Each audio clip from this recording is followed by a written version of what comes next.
오늘 본문에 보면 참 인상적인 구절이 나오는데 바로 오늘 본문의 마지막 절은 23절의 말씀입니다. 23절에 보면 뭐라고 되냐면 이렇게 말씀합니다. 그때에 아이도벨의 베푸는 모략은 하나님께 물어받은 말씀과 일반이라. 저희 모든 모략은 다윗에게나 압살롬에게나 이와 같더라. 이렇게 말씀하고 있죠. 네, 이 말씀을 세번역 성경으로 보면 더 정확하게 말씀하고 있는데 제가 읽어드리겠습니다. 사람들은 아이도벨이 베푸는 모략은 무엇이든지 마치 하나님께 여쭈어 받은 말씀과 똑같이 여겼다. 다윗도 그러하였지만 압살롬도 그러하였다. 이렇게 말씀하고 있습니다.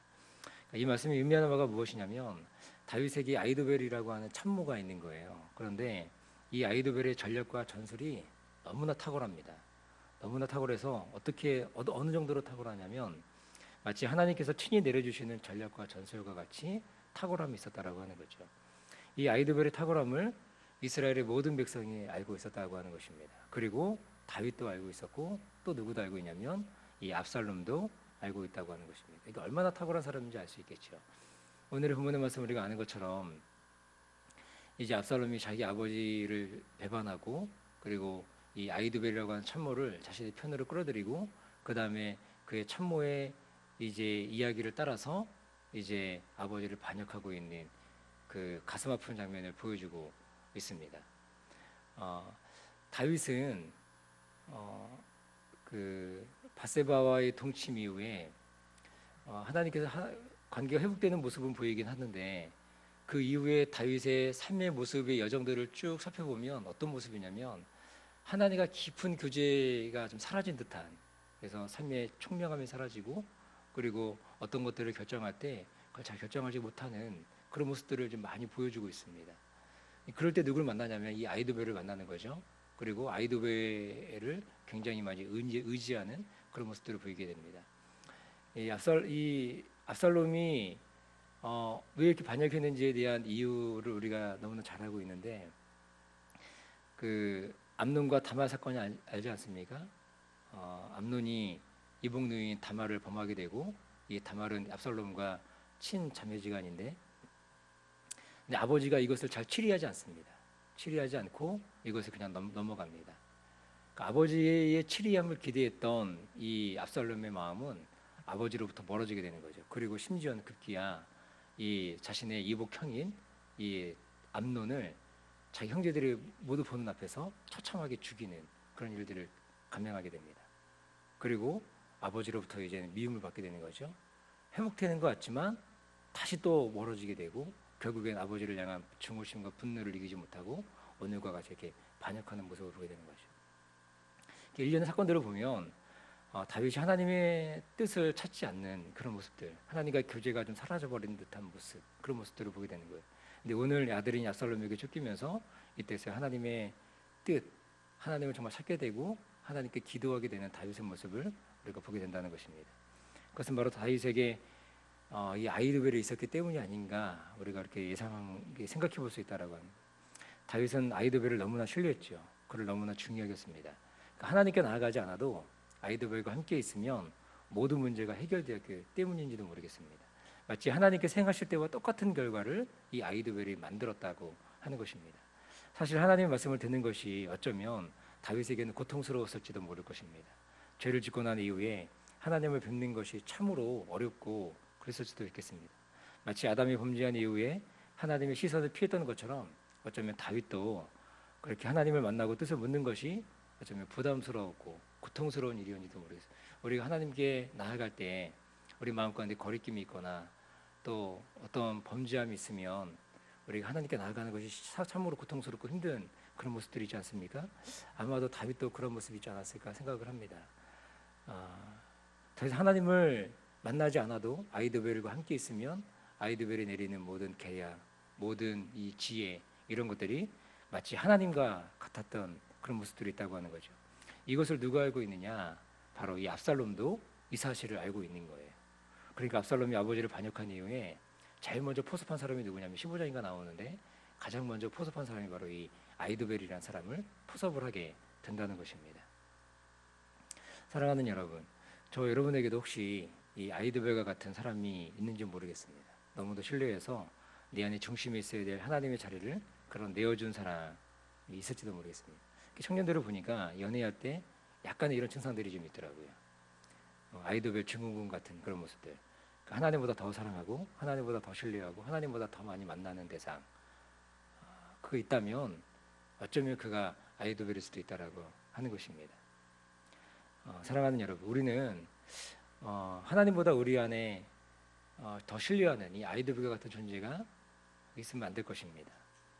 우리가 우선적으로 신뢰하고 우리가 사랑하고 우리가 만나고 또 우리가 그렇게 섬기는 대상이 바로 우리 하나님이 되어야 되는 줄로 믿습니다. 그럼 하나님 어떻게 우리가 만날 수 있습니까? 우리가 하나님 만나는 시간은 어쩌면 이렇게 새벽 시간에, 그죠? 우리가 하나님을 깊게 만나는 그런 시간이 되겠죠. 그리고 또 여러분들이 개인적으로 또 묵상하거나 성경을 읽는 그런 과정들을 통해서, 그리고 또 우리가 교회가 공적으로 정한 예배들을 통해서 우리가 하나님을 깊이 있게 만날 수 있는 그런 시간들이 바로 그런 시간들일 것입니다. 오늘 목사님께서 주일날 말씀하셨던 것처럼 이 히브리서에 말씀하는 것처럼 이 마지막 때 가까우면 어떻게 합니까? 모이기를 피하고, 그렇죠? 그런 모습들이 있는데 마지막 때 가까울수록 우리가 해야 될 것은 무엇이냐면 오히려 더욱더 모이기를 힘쓰고 그렇게 하나님 말씀 듣기를 즐겨하고 사모하고 내 삶의 가장 우선순위가 바로 하나님이 되는 삶, 이것이 바로 이 땅에 우리 신자들이 가져야 될 가장 먼저 우선적으로 가져야 될 그런 마음이 아닌가라고 하는 것이죠. 사랑하는 우리 모든 성도님들께서 그렇게 하나님과의 깊은 교제 가운데 있고 또 이 예배를 통해서 새벽에 이런 기도회를 통해서 또 하나님과 깊이 있게 교제하고 만나는 그런 일들이 있기를 주님의 이름 축복합니다.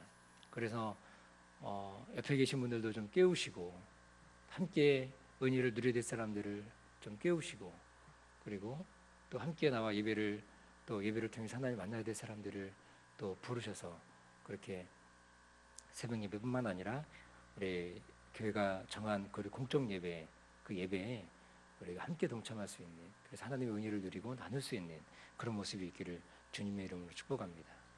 오늘 다윗을 보십시오. 자신의 삶의 우선순위를 빼앗겨 버립니다. 자신의 중심을 하나님이 아닌 아이도벨을 삼은 거죠. 그러므로 우리 안에 이 먼저 우선하고 있는, 의지하고 있는, 대상하고 있는 그런 아이도벨을 죽여야 됩니다. 그것을 제거해야 됩니다. 그래야 온전히 하나님을 보는 것이죠. 오늘 다윗에게 아이도벨이 언제 제거됩니까?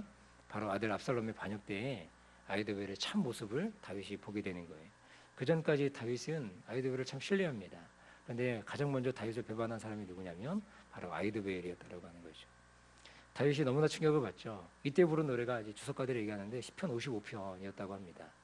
1절에 뭐라고 되어 있냐면 이렇게 얘기하는 거예요. 기도하는데 기도하면서 노래인 거죠. 1절에 보니까 이렇게 말씀합니다. 55편 1절에 시편, 하나님이여 내 기도에 귀를 기울이시고 내가 간구할 때에 숨지 마소서, 이렇게 말씀하고 있는. 또한 다윗은 자신의 아들과 이 압살롬 아들과 아이도벨의 배신으로 인하여 마음이 심히 어려울 때 그때 하나님께 기도하는데 그 기도의 내용이 시편 3편의 내용입니다. 이 표제를 보면 다윗이 압살롬에게 쫓길 때 그때 썼던 노래가 바로 이 시편 3편의 노래라고 표제가 되어 있습니다. 그때 이 3편에서 가장 두드러지는 것이 무엇이냐면 대적자에 대한 자기 아들과 특별히 신뢰했던 그 아이도벨에 대한 아픈 마음, 대적자에 대한 아픈 마음이죠. 그리고 중요한 것은 바로 기도였습니다. 그러니까 다윗은 이런 어려움들을 통해서 잃어버렸던 기도, 또 하나님과의 그런 교제함, 이런 것들이 회복되는 거죠. 시편 3편 4절에 보니까 이렇게 말씀하고 있어요. 내가 나의 목소리로 여호와께 부르짖으니 그 성산에서 응답하시도다. 그리고 또 자고 누워 깰 때에 하나님의 붙드심을 경험한다. 그렇게 얘기하고 있고, 그러니까 이런 위기 가운데 잠을 잘 수 있다라고 하는 건 놀라운 일이죠. 지금 쫓겨가고 있고 마음이 심히 어렵고 자기의 아들이 배반하고 천막에 그 왕궁 천막에 옥상에 천막을 치고 거기에 자기 아내들을 그렇게 범하고 있는 자신의 아들의 모습을 보면서 그 이야기들을 들으면서 얼마나 마음이 무너지고 힘들겠습니까?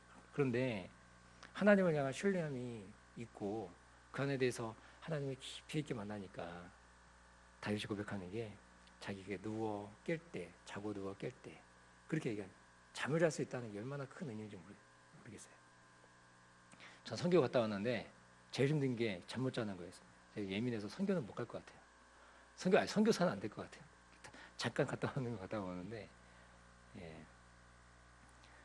잠을 잘 수 있다는 게 하나님의 큰 은혜라고 하는 것입니다. 그래서 다윗이 그렇게 얘기하는 거예요. 하나님을 신뢰하기 때문에 이렇게 얘기할 수 있는 거예요. 6절에 또 뭐라고 하냐면 천만인이 나를 둘러치려 하여도 나는 두려워하지 않습니다. 이렇게 고백하는 다윗을 만나게 됩니다. 다윗이 이렇게 위기의 순간 넘어갈 수 있었던 원동력은 무엇이냐면 그게 바로 이제 기도인 거죠. 기도. 다윗이 기도의 회복이 다윗의 삶과 신앙을 회복시키는 것들을 보게 된다는 것입니다. 사랑하는 여러분, 많은 사람들이 배신을 당하면 영혼이 무너져 내립니다. 그것도 자신이 가장 신뢰하는 사람에게 배신당하면 참으로 힘든 거, 이거 사실입니다. 그래서 많은 사람들이 극단적 선택을 하는 경우들도 많이 있습니다. 근데 오늘 다윗이 당한 배신 어떻습니까? 우리는 그냥 경험하지 않으니까, 그러니까 성경에 있는 얘기니까 좀 이것을 그냥 한 발 떨어져서 볼 수 있는 보기도 하겠지만, 사실 오늘이 다윗이 당한 이 배신은 뭐 경제적 가치로도 또 명예를 잃는 것으로도 가족의 배신으로도 그걸 본다면 그 무엇으로도 사실 회복하기 어려운 굉장히 정말 실패, 쓰라린 그런 어려운 마음들이었을 것입니다. 영혼이 무너질 법한 그런 극도의 상황이었을 것입니다. 이 영혼이 무너지는 듯한 이 극한의 상황에서 다윗이 무엇을 하냐면 다윗이 기도하고 있다고 하는 거예요. 오랫동안 놓치고 있던 기도가 시작된 것입니다. 자신의 기도에 하나님의 관심이 있다는 확신이 든 다윗은 두려움이 사라지죠. 배신감이 잘못 들던 마음도 사라지고 평안한 마음으로 잠도 자고 그런 모습들이 있다고 하는 것입니다. 사랑하는 여러분, 우리에게 필요한 것은 정말 우선적으로 필요한 가장 필요한 것은 우리 주님의 사랑일 것입니다. 주님의 사랑이 우리 가운데 부어질 때 하나님의 그 무조건적인 사랑, 조건 없이 우리가 베푸시는 그 하나님의 사랑이 우리 가운데 부어질 때 우리가 무엇을 느끼냐면 우리 마음 가운데 안도감이 있는, 평안함이 있는, 마음에 말할 수 없는 기쁨과 감사가 있는 것입니다. 그래서 진짜 평안은 화려한 왕궁에 있는 것이 아닌 것이죠. 어쩌면 다윗은 하나님과 관계가 멀어지면서 분면의 밤을 지새웠을지도 모르겠습니다. 처음 광야로 도망갈 때 다윗은 배신감에 분면의 밤을 지새웠겠죠. 그러나 다윗에게 진짜 평안은 언제입니까? 지금인 거예요. 노래가 회복되고 기도가 회복되고 비록 광야에서 아들에게 쫓겨낸 신세지만 다윗은 하나님과의 관계가 회복된 지금이 진짜 행복한 그런 모습이 있을 것입니다. 하나님과의 동행이 너무나 즐거운 거죠. 하나님과의 동행이 어떻게 회복됩니까? 다윗이 극심한 어려움, 아까도 말씀드렸던 것처럼 영혼이 무너져 내릴 것 같은 그 극심한 상황입니다. 아픔과 시련, 고통인 거죠. 이때 하나님을 만나고 그의 영혼이 회복되는 일들을 경험하게 되는 거죠. 그러므로 우리 인생에 다가오는 아픔과 시련, 여러 가지 고통이라고 하는 건 사실은 우리가 하나님을 더 깊게 만날 수 있는 그런 우리의 신앙의 재료가 되는지도 모르겠습니다. 이것을 통해서 우리가 하나님의 사랑을 더 깊게 만나고 더 깊이 있게 하나님의 사랑을 경험하는, 그걸 느끼는, 하나님 사랑이 이런 거였지, 이것을 또다시 경험하는 그런 모습일 수도 있겠습니다. 오늘 다윗의 모습은 이 땅을 살아가는 우리들에게 너무나 필요한 모습인 것이죠.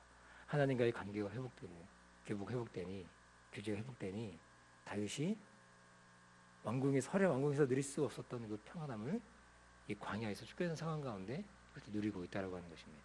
저 여러분도 이 하나님과의 교제함이 깊어지고 나마다 깊어져서 다윗이 누렸던 이 평안, 기쁨, 하나님과의 교제함, 이것이 회복될 수 있는 그런 예가 있기를 원합니다.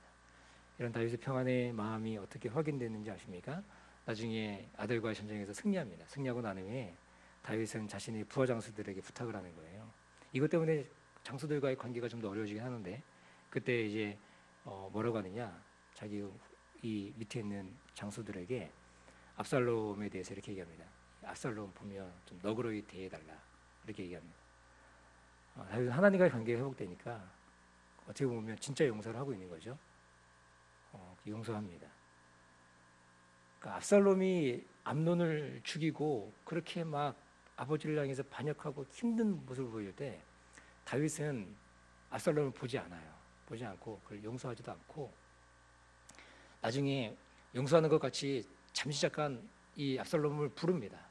따로 떨어져 외가 쪽에 가 있다가 부르는데 부르기만 했지 그냥 같은 공간에만 있지 얼굴을 보지 않는 거예요. 수년간.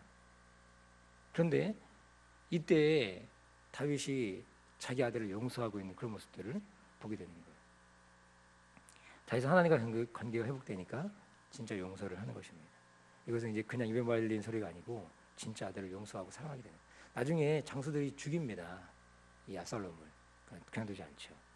그때 다윗이 2번이나 걸쳐서 장수들 앞에서 그 아비의 마음을 보여주는 거예요. 내 아들 압살롬아, 내 아들 압살롬아. 그렇게 용서하는 다윗의 모습을. 우리 인생의 삶 가운데 하나님과의 교제, 하나님과의 만남, 깊은 하나님과의 교제함, 이것이 우리가 너무나 중요합니다. 이것이 혹여 하나님과의 만남이 또 교제가 사라진 분들이 혹시 여러분들이 아니면 또 우리 주위에 있는 누군가가 있다면 이걸 회복할 수 있도록 좀 도와주고 우리가 예배의 자리 또 기도의 자리에 다시금 머물 수 있도록 우리가 도와줘야 될 일들이 있다고 생각합니다. 다윗은 그런 어려움 가운데 또 극심한 고통의 현장 가운데 그때서 다시금 하나님과의 그 놀라운 기쁨의 교제의 회복을 누리게 되는 거죠. 이것을 통해서 다윗이 다윗됨을 보여주게 되는 것입니다.